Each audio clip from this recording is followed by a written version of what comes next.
Hello welcome back to our channel. അപ്പോൾ ഇന്ന് നമ്മുടെ അമ്പലത്തിൽ രണ്ടാം ദിവസമായിട്ട് അന്നദാനോട് ഞാൻ പോയിട്ട് ഉച്ചയ്ക്ക് ഇറങ്ങി കേട്ടോ ഓഫീസിൽ നിന്ന്. അപ്പോൾ എനിക്ക് വേണ്ടി വെയിറ്റ് ചെയ്ത് ഇവിടെ രണ്ടുപേരൊക്കെ വരും നേരത്തെ വന്ന് ഫുഡൊക്കെ വിളമ്പിയിട്ട് ഇരിക്കുന്നതാണ്. ഞാൻ പിന്നെ വന്നപ്പോൾ എനിക്കിവിടെ കൂട്ടിരുന്നാണ് കേട്ടോ. അപ്പോഴത്തേക്ക് എല്ലാവരും ഏകദേശം കഴിച്ച് കഴിഞ്ഞു. പിന്നെ വൈകുന്നേരം എന്താ കൈകൊട്ടി കളിയുണ്ട്, സൂപ്പർ കൈകൊട്ടി കളിയായിരുന്നു. ഇതും എനിക്ക് പറ്റുന്നില്ല, വോയിസ് ഇത് വരുന്നുണ്ട്, കോപ്പിറൈറ്റ് വരുന്നുണ്ട്. അതുകൊണ്ട് തന്നെ എനിക്ക് പാട്ടിടാൻ പറ്റുന്നില്ല കേട്ടോ.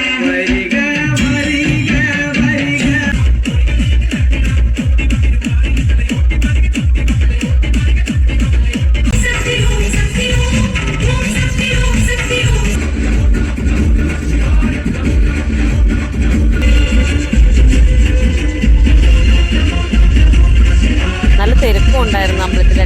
കണ്ടിട്ട് നല്ല കൈകൊട്ടിക്കളിയായിരുന്നു കേട്ടോ. പക്ഷെ എനിക്ക് വോയിസ് ചാനൽ ഇടുമ്പോഴത്തേക്ക് കോപ്പിറൈറ്റ് വരും കേട്ടോ. അതുകൊണ്ട് മാത്രമാണ് എനിക്ക് വോയിസ് ഇടാൻ പറ്റാത്ത അവസ്ഥ. പക്ഷെ വോയിസ് ഇടോട് കണ്ടാലേ കൊള്ളാവും. നല്ല സൂപ്പർ ആയിരുന്നു. കൊച്ചു കുട്ടികൾ വരെ എൻ്റെ കൂടെ ഉണ്ടായിരുന്നു. തെയ്യത്തിൻ്റെ കൂടെ അവർ അനുഗ്രഹം വന്ന് വീഴുന്നുണ്ട്. അപ്പോൾ നല്ല രസമായിരുന്നു കേട്ടോ കൈകൊട്ടിക്കളി ഇവരുടെ കാണാനായിട്ട്. നല്ല പ്രൊഫഷണൽ കൈകൊട്ടിക്കളിക്കാർ ഇവിടെ.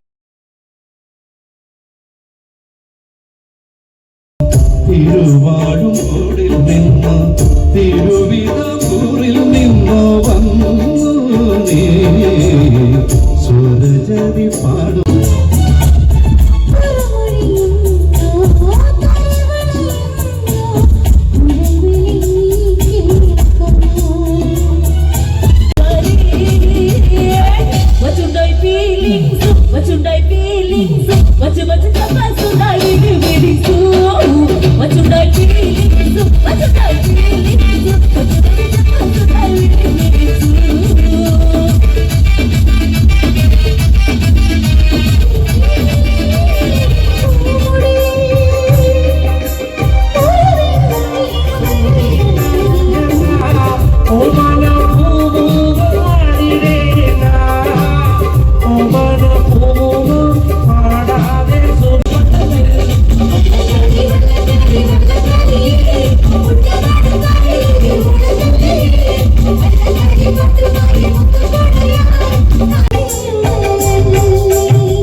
അപ്പൊ കേട്ടില്ലേ, എല്ലാം കഴിഞ്ഞതാ ജനഗണമന പാടി അവസാനിപ്പിക്കുകയാണ്. എനിക്ക് ഒറ്റ വിഷമേ ഉള്ളൂ, ഈ ഇവിടത്തെ നമ്മുടെ ചോട് വയ്ക്കാൻ പറ്റിയില്ല ഗൈസ്.